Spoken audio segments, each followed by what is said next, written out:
All right. Here's one thing. Then the other things, and you guys may recognize some of this stuff here. But let me just do that last there. Okay, so I'm always looking for role-playing games and stuff like that. So I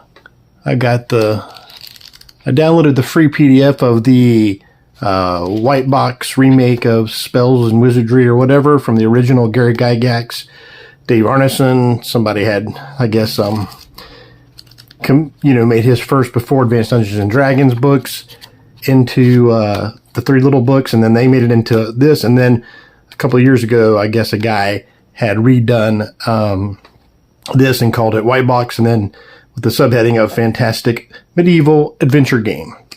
And I've been watching some videos online, and I downloaded the free PDF that you can download free at DriveThruRPG. And yeah, I'm going to review some of this and maybe even run some adventures out of it. And I know I haven't been putting out as many videos lately, but 'tis the season, Oh, check out, I love this art here. So just kind of, yeah, but I love the simplistic nature, but this is kind of like from, based upon the roots and origins of D&D, where that came from. All right, so I'm always looking for solo games. So I've been watching a lot of videos on this 4 Against Darkness, a solitaire dungeon delving game. And this looks really interesting. I bought a supplement called Twisted Minions, and I'm just going to pan through it real quick. I'll do a bigger, what I feel, how I feel about it and stuff. If there was a free PDF online, you guys can let me know, but I did not notice anything in here. But of the playthroughs that I went online that made this so interesting is you play with 4 characters, and you get like a graph paper, and you're drawing your dungeon based upon die rolls. And you control a warrior, a cleric, a thief, and a who's the last person? I guess a wizard. Looks like this one actually shows barbarians. I didn't know if that was a difference or not. I haven't seen anybody do specifically a barbarian on a playthrough, but look how nice this artwork is. This old school.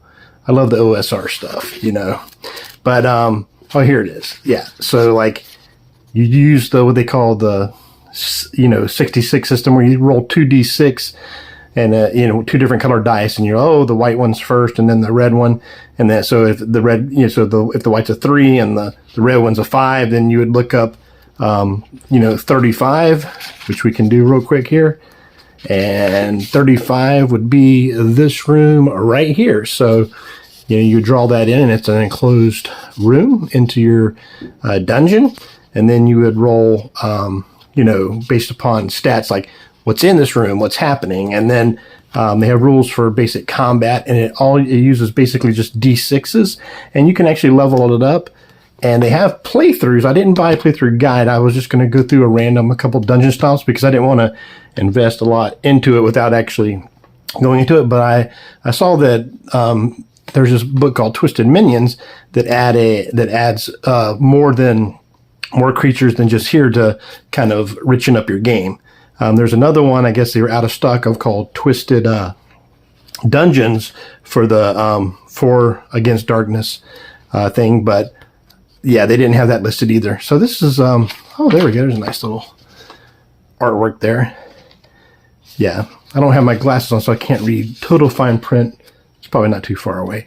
But, yeah, this should be interesting. So you control 4 characters, 1 of each kind, and they have rules. If they're in a corridor, then they're traveling in a line, and you have to kind of say who's in the front of the line, so in case you have an encounter.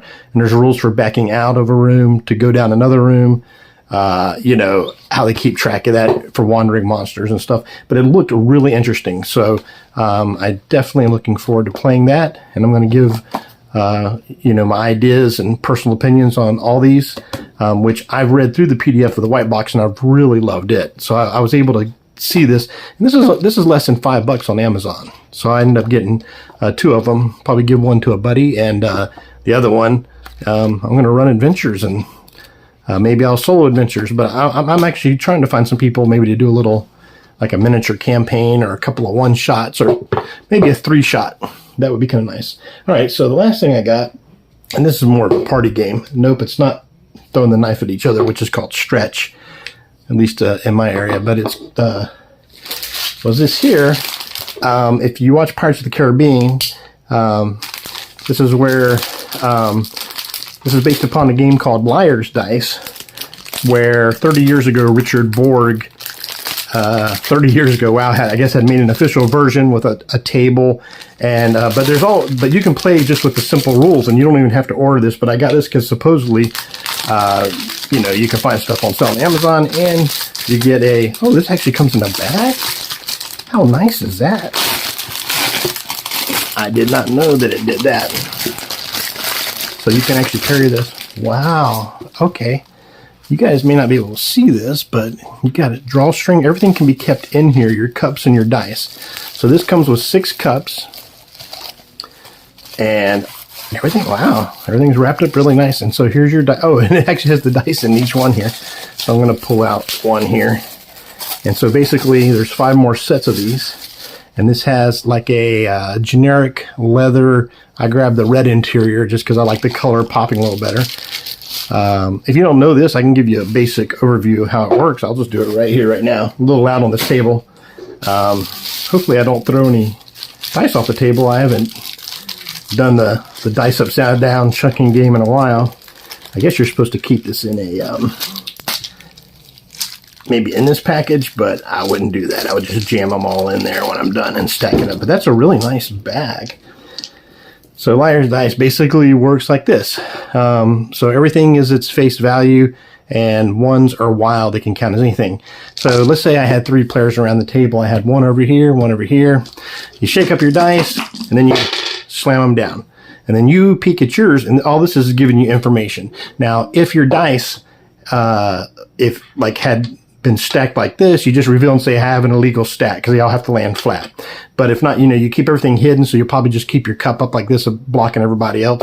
And so I know that I have 2 3s, a wild, which can be any number, a 4, and a 5. So that's the information I have, and 2 other people have theirs.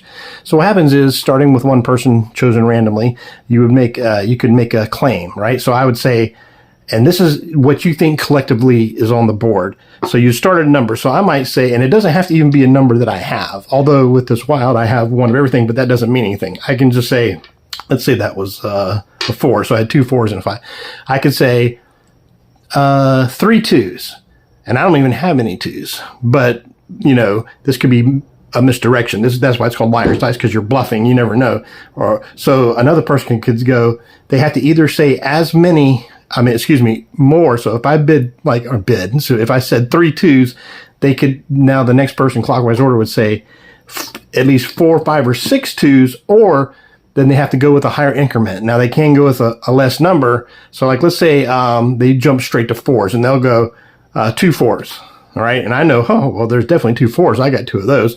And this person goes 4 4s. And I'm going, ooh, interesting. I've got 2 4s. Is he saying 4 4s confidently? And I go, so now maybe I take a chance, and I'll go 5 4s. And maybe there is, and maybe there isn't. Maybe I was duped. And then let's say then the next person goes, you know what? He's not going to make a bid. He goes, I think you're wrong. So then we all reveal our dice, and we all kind of look. So I got 1 2, and maybe he had, 2 4s, and maybe this person had a 1 and a 4. So there was actually 6 4s altogether. So that means I would be right, he would be wrong. So he has to surrender one of his dice out of the game. So you can put it in the middle of the table, or just move it off table.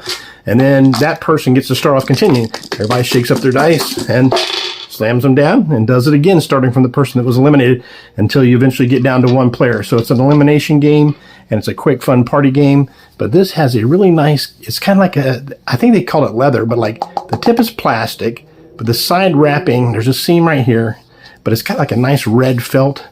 I'm curious about duration, but I don't know how often I'll play this, because I end up playing more role-playing games.